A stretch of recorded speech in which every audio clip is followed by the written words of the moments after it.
میرے بچے اگر آپس میں لڑ رہے ہیں، بھائی دو بیٹے آپس میں لڑ رہے ہیں، میں دونوں کو بٹھاؤں ساتھ، بھائی نہیں لڑتے آپس میں، بھائی ایک دوسرے سے اس طرح نہیں کرتے، اگر میں ایسا کہوں تو اس کے دماغ میں اگر یہ بات ہے ہاں بھائی نہیں کرتے، میں ہمسائے کے لڑکے سے جا کے میں اس کو ٹھڈا مارتا ہوں جا کے ابھی.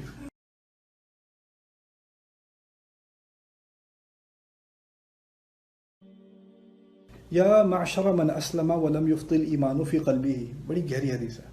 اور رسول صلی اللہ علیہ وسلم نے صحابہ کی ایک بڑی جماعت کے سامنے یہ بات کی، کہا ایسا معاشر کہتے ہیں کو بڑا ہجوم لگا، ایسے لوگوں کا ہجوم جو اسلام تو مانتے ہیں لیکن ایمان ابھی دلوں میں نہیں گھسا.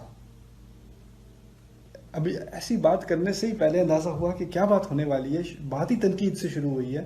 ایسے لوگ جو اسلام کا دعویٰ تو کرتے ہیں لیکن ایمان دل میں نہیں گھسا ابھی تک. لم یفضل ایمان فی قلبہ لا تؤذوا المسلمین، مسلمانوں کو تکلیف نہ دیا کرو. پہلے الفاظ، مسلمانوں کو تکلیف نہ دیا کرو.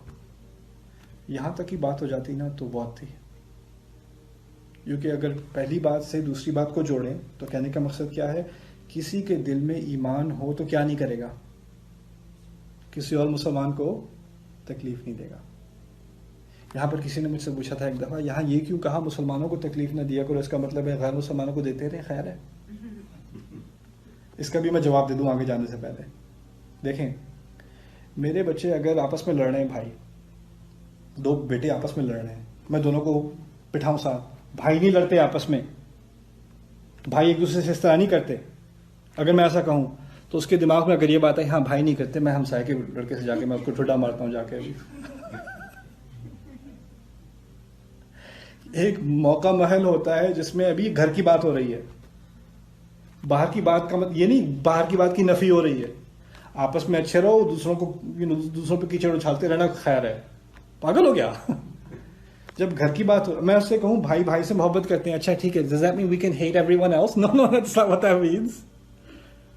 تو یہ کہنا کہ یہاں مسلمانوں کی بات ہو رہی ہے تو غیر مسلمانوں کی تو چھٹی نہ، یہ شیطانیت ہے. خیر، اس بات کا جواب ہو گیا. لا تؤذوا المسلمین، مسلمانوں کو تکلیف نہ دیا کرو. اب تکلیف کو بھی سمجھ لیجئے، تکلیف کا مطلب کیا ہے؟ میں نے کسی کو ڈنڈا تھوڑی مارا ہے، میں نے پتھر تھوڑی پھینکا، اس کو تکلیف تھوڑی ہوئی ہے. تکلیف بھی جسمانی ہوتی ہے اور روحانی ہوتی ہے. دل کو تکلیف دینا، یہی تو تکلیف ہے جو موسیٰ کو دی جاتی تھی.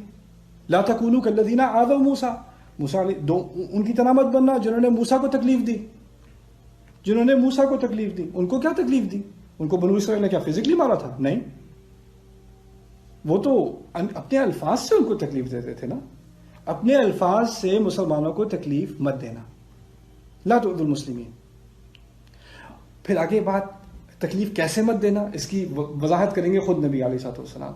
ولا تتتبعوا عوراتهم، غور سے سننا، ان کے ذاتی معاملات کے پیچھے نہ پڑ جانا. مسلمانوں کو تکلیف نہ دینا، کس طرح تکلیف نہ دینا؟ ان کے ذاتی معاملات کے پیچھے نہ پڑ جانا. پتا تو کروں ہو کیا رہا ہے، ذرا بتائیے تو صحیح کیا ہوا تھا. ویسے کچھ سننے میں آیا، اگر آپ کلیئر کر دیں تو بہتر ہوگا. اچھا، آپ کس کے لیے بہتر ہوگا؟ آپ کو کیا ملے گا کلیئر کرنے سے؟ آپ کو پوری کہانی چاہیے ساری تفاصیل کے ساتھ، پھر آپ کا دل تسلی میں آ جائے گا، پھر ٹھنڈ پڑے گی آپ کو. کسی سے آپ کے ساتھ، آپ کو اگر کسی نے الزام لگایا، آپ کے ساتھ کوئی حادثہ پیش ہوا، بات اننیسیسریلی پھیلی، کسی نے آپ کے ساتھ جھوٹ بولا اور آپ سے آ کے کوئی ہمدردی میں کہے آپ کے بارے میں بڑی بری باتیں کہی گئی تھیں، اگر آپ ذرا کلیریفائی کر دیں تو میری تسلی ہو جائے. چلو آپ کی تسلی ہو جائے. آپ کی تسلی کے لیے میں ذرا اپنی فیملی البم لے آؤں، پھر ہم کھول کے بات کر لیتے ہیں پوری خاندانی طے. کہاں سے شروع کریں؟ ولا تتبعوا عوراتهم، ان کے ذاتی معاملات کے پیچھے مت پڑا کرو.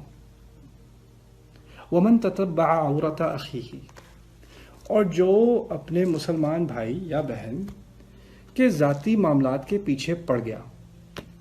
تتبع اللہ عورتہ، پھر خدا اللہ اس کے ذاتی معاملات کے پیچھے پڑ جاتا ہے. ومن تتبع اللہ عورتہ، اور جو ایسا ہو جس کے ذاتی معاملات کے پیچھے اللہ پڑ جائے. یفضحہ، وہ اس کو کھلی دنیا کے سامنے